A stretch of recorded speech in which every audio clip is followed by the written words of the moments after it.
All right, welcome to this exercise. This is MCS, which is the Mobile Consular Service, brought to you courtesy of the Ministry of Foreign Affairs and Diaspora.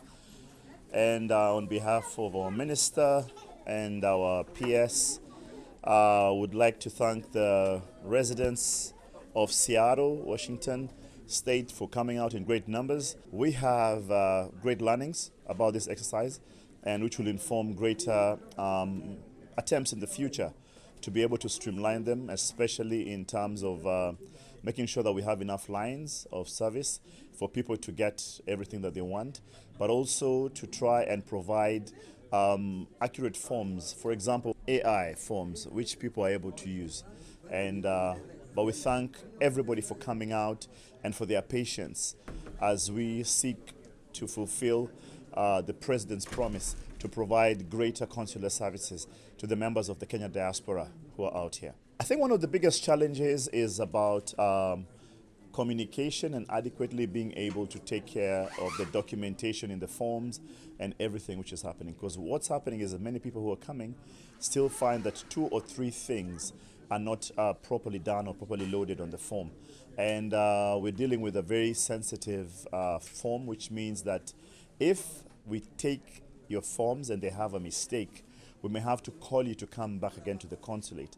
And the reason that we came down here is to try and make sure that we don't have to call you twice to come and get this particular service, to cut down on time and cost, but also the inconvenience of traveling great lengths to come and get any service that you want. Of course, this is a continuous exercise, and it's in 2 ways. One, we are still open in the consulates in DC, in the mission in DC, the consulate in New York and in LA. But we are looking towards how can we mop up the whole of the Americas using this service. And one of the things that we want to do is to take the learnings from this particular exercise and be able to plan or map out a better one in the future, but also in terms of our forms. But taking by what we've seen to be the most problems that people have encountered, it helps us to be able to create a better form and a better logistics sheet for people to be able to fill in and to send out. So we want to thank especially the Kenya Community International Church out here on Federal Way for their great hospitality.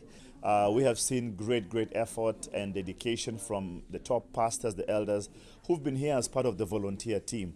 We thank the volunteers, members of the community who came out and gave themselves without asking for anything. We thank people who came for a service, but saw there was a need and they stepped in to just ensure that everything is done. We also thank the members of what I call the Kenyan media in the USA who have been able to communicate to the public about what's happening, what's expected of them, and just making sure that everybody knows that this particular exercise is going on. As you can see, everybody is very happy. These guys have been served. Are you happy? Yes. You guys are liars. You guys just now are telling me. Just to walk in that door is something. All right. So of course, with great friends, great laughs, a bit of tense moments, but all in all, as the Bible commands, that where there's unity, God commands a blessing. And we know that God has commanded a blessing on the Kenyan community in Seattle, and I think it's a great effort. And also just come out and just to hang out with many Kenyans at a go, and not in a funeral, not in a party, but just in a social setup, I think also has helped people to a bit to release, and we hope that they get a benefit out of it. Thank you.